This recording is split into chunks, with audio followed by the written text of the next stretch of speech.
Hi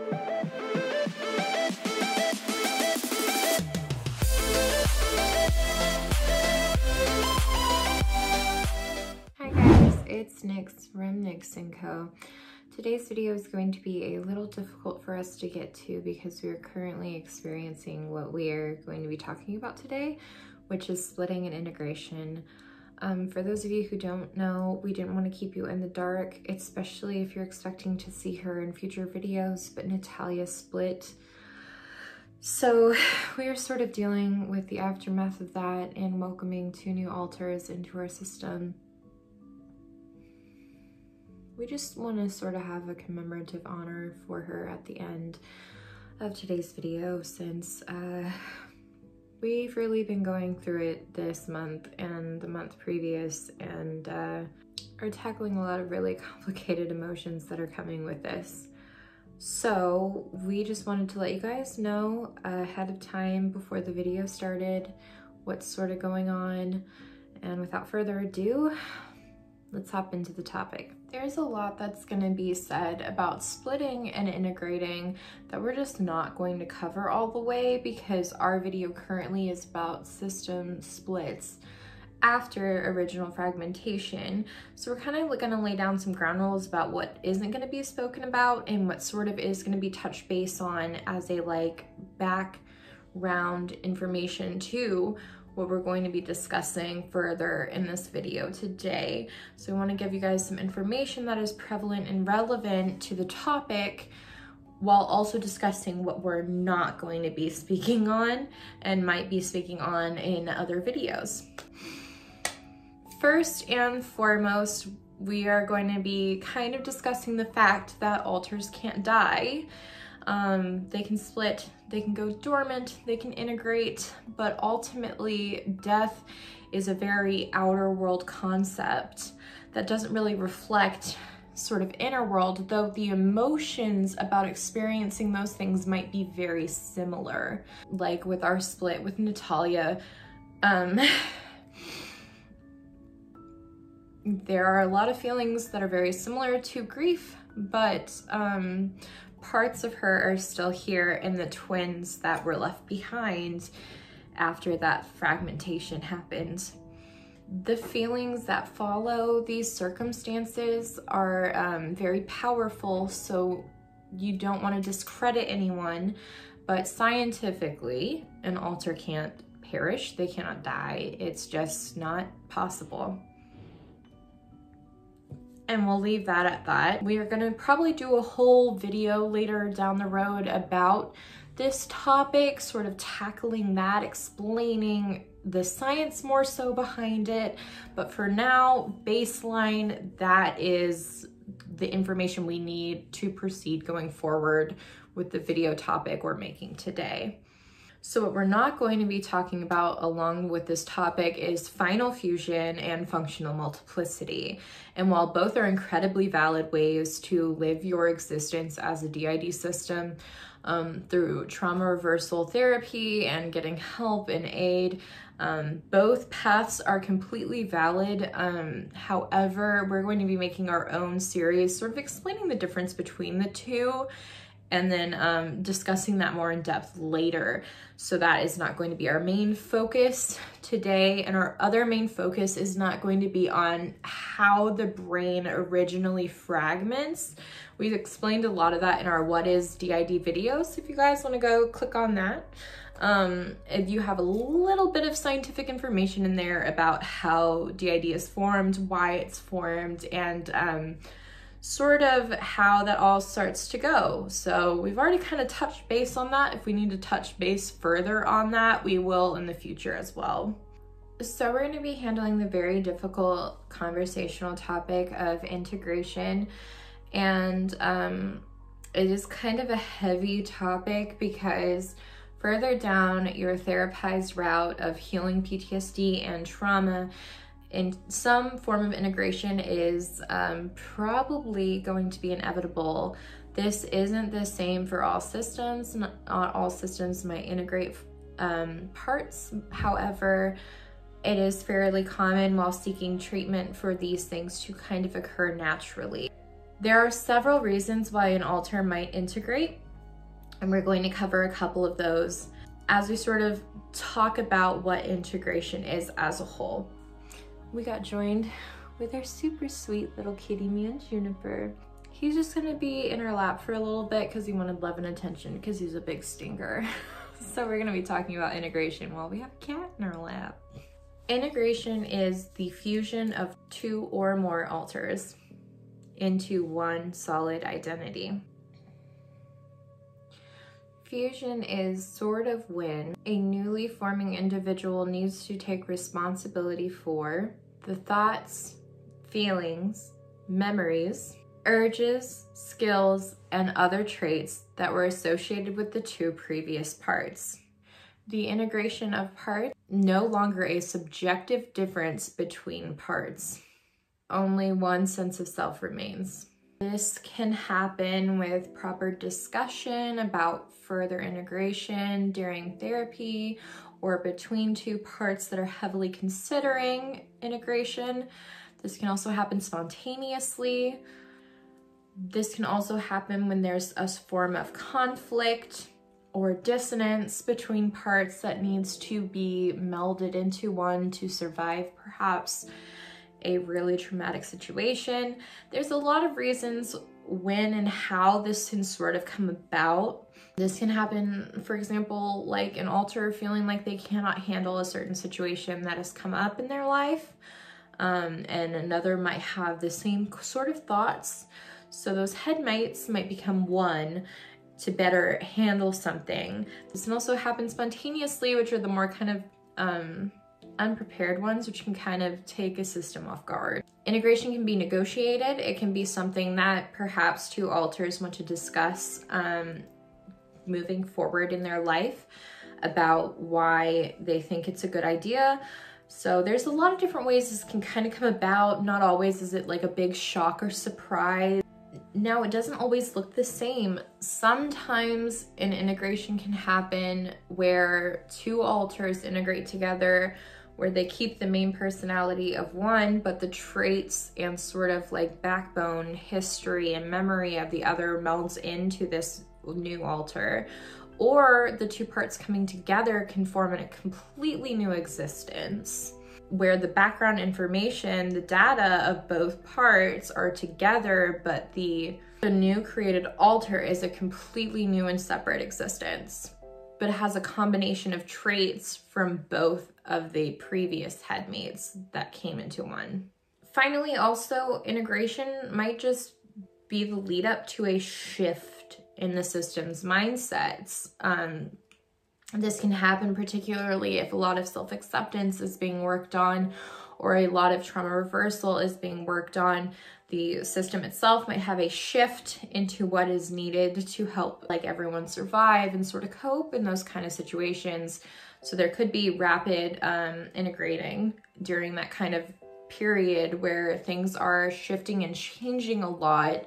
There might be shifts and a lot of changes that sort of domino effect inner world because of outer world effects. Now we're going to discuss the very difficult topic of splitting, which for us might be a little emotional, so bear with me if I need to take a moment to discuss this topic, since we're in the middle, in the throes of a split ourselves. My voice might get a little wavy, I'm sorry. So splitting can occur under a multitude of different reasons, much like integrating. An alter might find a circumstance hard to adjust to and fragment into separate parts. These parts can hold on to different parts of what that alter used to be. So one might hold on to, say, like memories and other things like that, while another part might be untraumatized and handle more personality related things. Splitting can happen in multiple different ways. Multiple different facets of that alter might be divided between the new parts. However, this, much like integration, can happen very planned or can happen very spontaneously. It's very common for splitting to be spontaneous, more so than planned out. However, there are some systems that might have a planned split due to planning these things with a gatekeeper, or being able to feel themselves having that kind of moment where they feel that their oneness is fragmenting. So they are able to make the system aware that that situation is happening. Splits can happen for a multitude of reasons. The most common ones are stress, an introduction to a new trauma, self-identity issues between the alter and their new reality that might happen, high levels of change, and so much more. However, this does not make it any less complicated on a system going through it, as they have to adjust and change to new headmates in the headspace. While sometimes therapeutically viewed as a step back, it can also be a step forward, depending on where you are in your healing process and what is required of living your new life. I wanted to make a note right here that all systems are going to handle integration and splitting differently, since we are our own people and have our own reactions to things.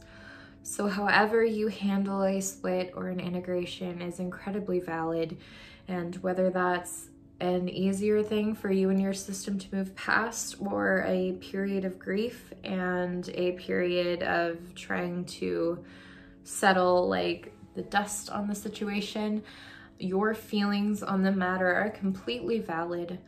It can be very hard to adjust to either situation. This video might seem a little more sporadic than a lot of our old ones, but we are going through a lot as a system right now. Having experienced this ourselves, and coming to terms with why our split and fragment happened. So we're gonna be very honest with you guys about it. A few months ago, Natalia, a very integral part of our system, split. She was our sexual protector and reforming persecutor. So there are a lot of feelings for us personally that are left behind by this situation. But post that, we have two lovely twins who we'd love for you guys to meet one day whenever they feel very comfortable on talking about their experience and introducing themselves, named Kristen and Nathan. They're both very welcome here as we sort of adjust, and have been giving us a lot of time and space to kind of adjust to our new reality and situation, as they also would adjust to being part of a system.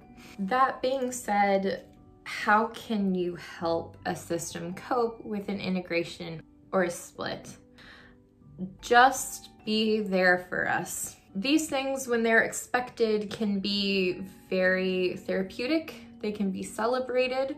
There might still be some tones of grief there that can be processed and worked through, but for some, these might be devastating events.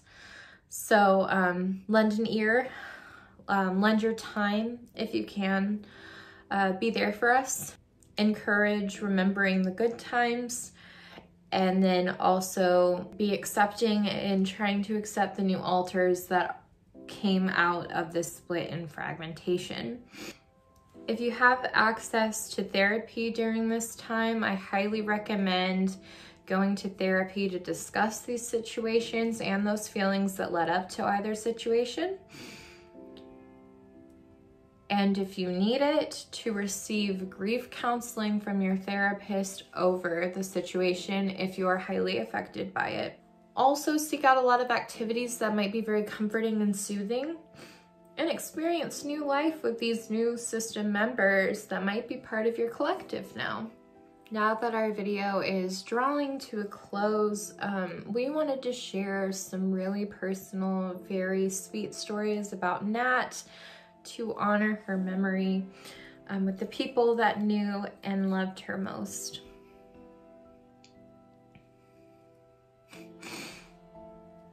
My favorite story, strangely enough, about Natalia happened in California. Now, we were not very close for a very long time. It was very difficult for us to get to know and to enjoy each other's company, actually. Something that we never really previously talked about. However,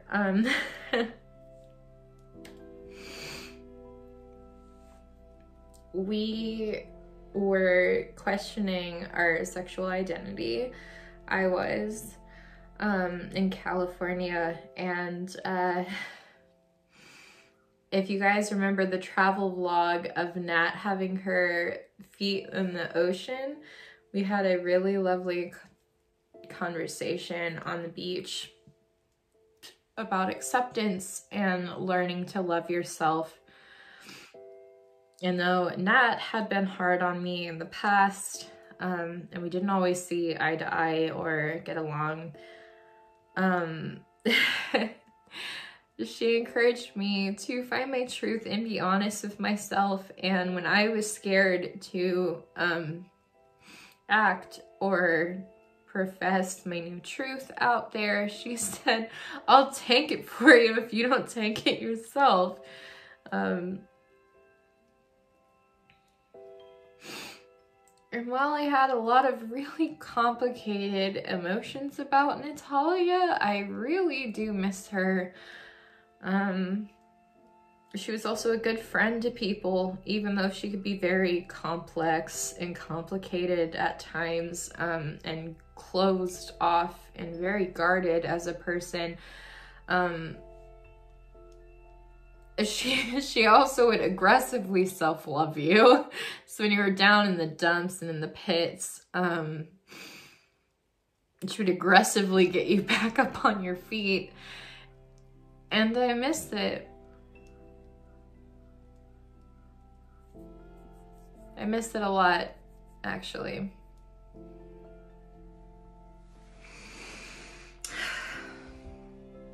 This is going to be very complicated for me because Natalia was my sister, so there is a lot that I can say about her, and there is a lot I want to say about her, and I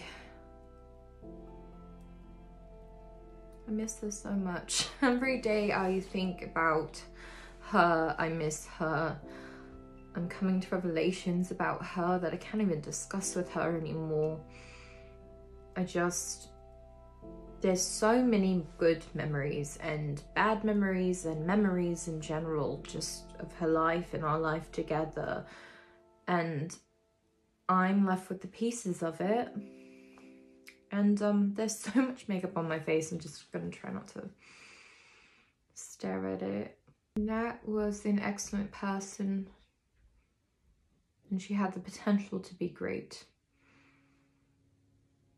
She was not always good, she was not always great, and she was very complex, but I love her, and I miss her.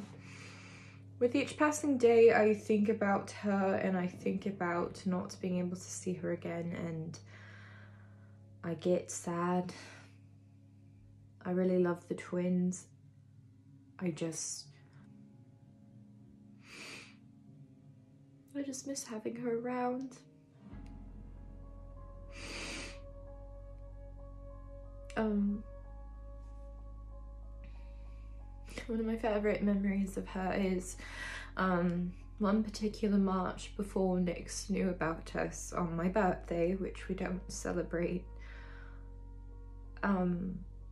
She went out and got like a little bundt cake, and a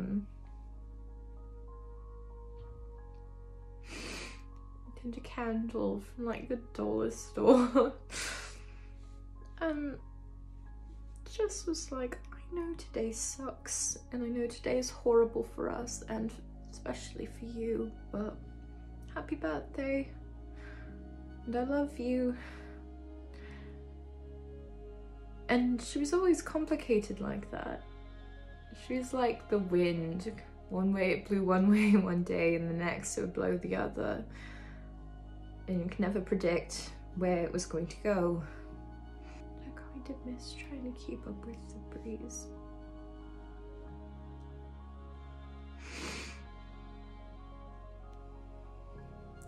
She was like a firework. And she was there one minute and gone the next, and she didn't even get to say goodbye properly. The story of Nat and I is I wouldn't even be in my relationship that I'm in now if I wouldn't even be in the relationship I'm in now if it hadn't been for her, because Jem and I were beating around the bush and being very stubborn about what to even call ourselves, and sort of like there was a lot of mixed signals, there was a lot of on and off again, hot and cold, and there was a lot of